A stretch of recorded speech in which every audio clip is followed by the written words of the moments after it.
क्या आप जानते हैं कि जब पूरी हस्तिनापुर नगरी सोने चांदी की चमक से जगमगा रही थी, तब द्वारकाधीश ने उस महल को छोड़कर एक साधारण झोपड़ी का रास्ता क्यों चुना?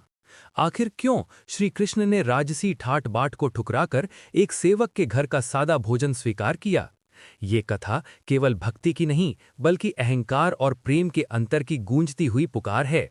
महाभारत युद्ध से ठीक पहले शांति का अंतिम प्रयास करने के लिए श्री कृष्ण हस्तिनापुर पहुंचे। पांडवों की ओर से वे दूत बनकर आए थे ताकि रक्तपात टल सके। ये समाचार मिलते ही कौरव दरबार में हलचल मच गई। दुर्योधन ने सोचा, यदि कृष्ण मेरे पक्ष में आ जाएं तो विजय सुनिश्चित है। उसने भव्य स्वागत की तैयारी कराई।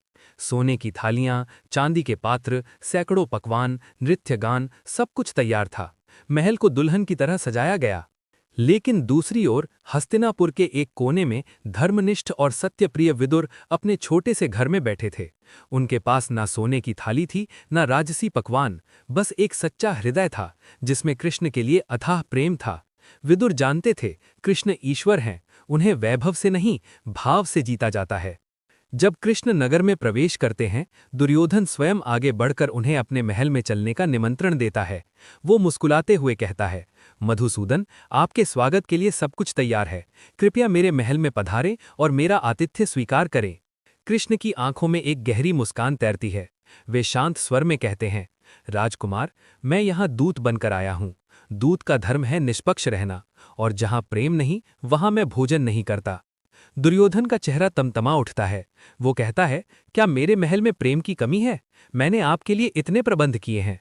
तभी कृष्ण का उत्तर इतिहास बन जाता है, जहां अहंकार है वहां प्रेम नहीं ठहरता। तुमने मुझे दिखाने के लिए बुलाया है, अपनाने के लिए नहीं। ये कहकर कृष्ण महल की ओर नहीं, बल्कि विदुर के घर की ओर चल पड़ते हैं। पूरी सभा स्तब्ध रह जाती है। राजसी वैभव पीछे छूट जाता है और कृष्ण एक साधारण गृह की चौखट पर पहुंचते हैं। जब विदुर को पता चलता है कि स्वयं कृष्ण उनके द्वार पर हैं, तो वे भाव विभोर हो उठते हैं। उनके हाथ कांपने लगते हैं, आंखों से अश्रुधारा बहने लगती है। वे भागकर बाहर आते हैं और कृष्ण के चरणों में गिर पड़ते हैं। उनके पास देने को कुछ विशेष नहीं था, सिर्फ केले थे। कथा कहती है कि विदुर प्रेम में इतने डूब गए कि वे केले छीलकर छिलके ही कृष्ण को परोसने लगे और फल फेंकते गए। और कृष्ण, वे उन छिलकों को भी ऐसे खा रहे थे मानो अमृत हों, क्योंकि उन्हें स्वाद नहीं, भाव चाहिए था। उन्हें पकवान नहीं, प्रेम चाहिए था। उधर दुर्योधन को जब ये समाचार मिला कि कृष्ण ने उसका निमंत्रण ठुकरा दिया और विदुर के घर भोजन कर रहे हैं, तो उसका अहंकार घायल हो गया। वो समझ ही नहीं पाया कि जहां उसने 100 व्यंजन परोसे, वहां कृष्ण ने एक साधारण केले के छिलके में भी आनंद क्यों पाया। इस घटना ने एक गहरा संदेश दिया, ईश्वर को भव्यता से नहीं, भक्ति से पाया जाता है। दुर्योधन का निमंत्रण स्वार्थ से भरा था। वो चाहता था कि कृष्ण उसकी शक्ति से प्रभावित हों, लेकिन कृष्ण तो हृदय के राजा हैं, उन्हें प्रेम का सिंहासन चाहिए। विदुर के घर का वो दृश्य आज भी हमें सिखाता है कि सच्ची भक्ति दिखावे से परे होती है। जब मन निर्मल हो तो एक सूखी रोटी भी प्रसाद बन जाती है, और जब मन में छल हो तो सोने की थाली भी खाली रह जाती है। यही कारण था कि कृष्ण ने दुर्योधन का भव्य भोग ठुकराकर विदुर के घर का सादा भोजन स्वीकार किया।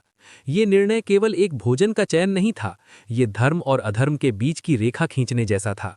ये घोषणा थी कि भगवान वहां जाते हैं जहां सत्य, प्रेम और समर्पण हो। तो अगली बार जब आप पूजा में दीप जलाएं, याद रखिए, भगवान को आपकी संपत्ति नहीं, आपकी सच्चाई चाहिए। आपका महल नहीं, आपका मन चाहिए। अगर आपको ऐसी ही अद्भुत और रहस्यमयी कथाएं सुनना पसंद है, जो महाभारत के हर प्रसंग को नई दृष्टि से दिखाएं, तो हमारे चैनल YouTube कृष्णा दृष्टि महाभारत को अभी सब्सक्राइब करें।